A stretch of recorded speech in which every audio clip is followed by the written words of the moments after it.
Na semana 2 do PET 3, a gente vai trabalhar com a função do segundo grau, que é toda função escrita na forma f de x igual a ax ao quadrado mais bx mais c, onde o a, o b e o c serão representados por números. E o a sempre terá que ser diferente de zero, porque se ele valer zero, todo número multiplicado por zero é igual a zero, então não vai existir a variável com expoente elevado ao quadrado. Representação gráfica sempre será uma parábola, ou para cima ou para baixo. Então, ela vai ter o formato de um U, virado para cima ou virado para baixo. Se o valor do A for maior do que zero, a concavidade vai ficar para cima. Se o A for menor do que zero, a concavidade será para baixo. Toda parábola, ela tem o ponto mínimo e o ponto máximo. Se a concavidade estiver virada para cima, será ponto mínimo. Se a concavidade estiver para baixo, o ponto será máximo. Pontos do gráfico que interceptam o eixo X. Então, a gente vai ter que prestar atenção no seguinte. Se a parábola interceptar dois pontinhos aqui, ó, no eixo X, significa que a equação ela tem duas raízes diferentes. E ela vai poder estar a concavidade para cima ou para baixo, mas interceptando dois pontos. Então, repetindo, se ela interceptar dois pontos na linha do X, significa que as raízes são duas raízes diferentes que a equação possui. Agora, se a parábola interceptar apenas um ponto, significa que a equação possui apenas uma raiz. Então, ó, interceptou o X em um único ponto. A parábola ficou para cima, então significa que só tinha uma raiz. E aqui também para baixo, interceptou o x em apenas um ponto, então é porque só tinha uma única raiz. Se a parábola não interceptar o eixo x, significa que a equação não possui raiz. Então, se tiver desse jeito, ó, não encostou no eixo x, significa então que ela não tem raiz. Ou ela poderá também ficar para baixo, né? Não interceptou o x. Segunda coisa, como descobrir o ponto de interseção no eixo y?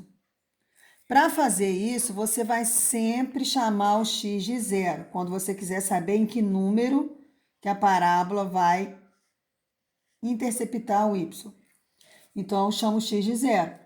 Então, onde tem x, eu vou colocar zero. Então, 0 ao quadrado menos 6 vezes 0 mais 9. No exemplo que eu dei aqui dessa função, x ao quadrado menos 6x mais 9. Então, chamando cada x de zero, ficou 0 ao quadrado menos 6 vezes 0 mais 9. 0 ao quadrado é 0, 6 vezes 0 é 0, então sobrou o número 9. Então, o ponto de interseção no eixo y será 0 e 9. Significa o quê? Que vai cortar, ó, ela vai passar no número 9 do y. Agora, como descobrir o ponto de interseção no eixo x? Resolvendo a equação do segundo grau, achando o delta e depois aplicando a segunda forma para achar as raízes. Então, feito isso, eu descobri que a raiz deu 3. Então, foi uma única raiz. Então, o ponto de interseção no eixo x será o 3 no x e o 0 no y. Agora, como determinar o vértice da parábola, que é o ponto que intercepta o eixo x? Então, para achar agora onde que vai interceptar o x, eu tenho que trabalhar com essas duas formas. Onde menos b sobre 2a, eu vou achar o valor do x. E b ao quadrado menos 4ac sobre 4a, eu vou achar a coordenada y. Então, como é que eu faço? Eu copio a equação, dei um exemplo aqui, x ao quadrado menos 6x mais 9. Vou identificar quem é o A, o B e o C. Então, o A, como não tem nenhum número acompanhando a variável quadrada, porque vale 1. O B é o número que acompanha a variável sem expoente, no caso é menos 6. E o C é o número que não tem variável nenhuma, 9. Aí vou descobrir o vértice da coordenada x. Então, vai ficar menos b sobre 2a. Pego os valores agora e substituo na forma. Então, o menos, eu repito, o b vale menos 6, sobre 2, que multiplica o a, que é 1. Sinais iguais dá positivo. Então, positivo 6 e 2 vezes 1, 2. 6 dividido por 2, 3. Já descobri a coordenada do x, que é 3. Agora, eu vou ter que achar o y. Com a segunda forma, b ao quadrado menos 4ac sobre 4a. Aí vou atribuir os valores. O b, dentro do parênteses, menos 6 elevado ao quadrado, menos 4 que multiplica o a, que é 1, e o c, que é 9, sobre 4 que multiplica o a, que é 1. 6 repetido duas vezes, 36. Como o expoente é par, nunca vai dar negativo aqui. Então, deu positivo. Repito, menos 4, resolvo a operação com parênteses. 1 vezes 9, 9. 4 vezes 1, 4. Mais 36, 4 vezes 9, 36. Sinais diferentes, negativo. Sobre 4. 36 tirando 36, 0. 0 dividido por 4, 0. Então, o vértice da parábola tem as coordenadas 3, que foi o valor que deu no x, e 0, que foi o valor que deu no y. Próximo. Então, agora a gente vai construir o gráfico dessa função que eu dei como exemplo. X ao quadrado menos 6x mais 9. Nós fizemos lá, né, a continha do vértice para descobrir as coordenadas. Então, nós descobrimos que o x é 3 e o y é 0.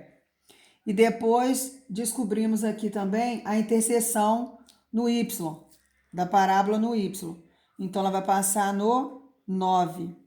0 do x e 9 do y. Então, desenho, atribuo os valores no eixo x e os valores no eixo y. O x vai até o 3, mas aí eu escrevi até o 5, não tem problema passar. E depois, o y, eu fui até o 9. E agora, eu vou marcar, ó, vou ligar o 3 do x no 0 do y. Então, ficou em cima do eixo x. Depois, o 0 do y, do x, no 9 do y. Marquei, agora eu vou ligar os pontos, formando a parábola. Essa parábola ficou voltada para cima, a concavidade, porque o A vale 1, e 1 é maior do que 0, então ela ficou para cima. E observem que ela tocou um único ponto.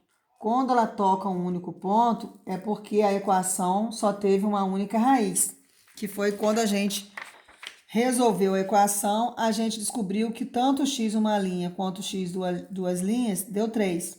Então, toda vez que o delta for 0, as respostas das raízes vão ser iguais. E sendo iguais, só tem uma única raiz. Ok? Então, espero que vocês tenham entendido aí. Boa sorte nas atividades. E qualquer dúvida é só perguntar.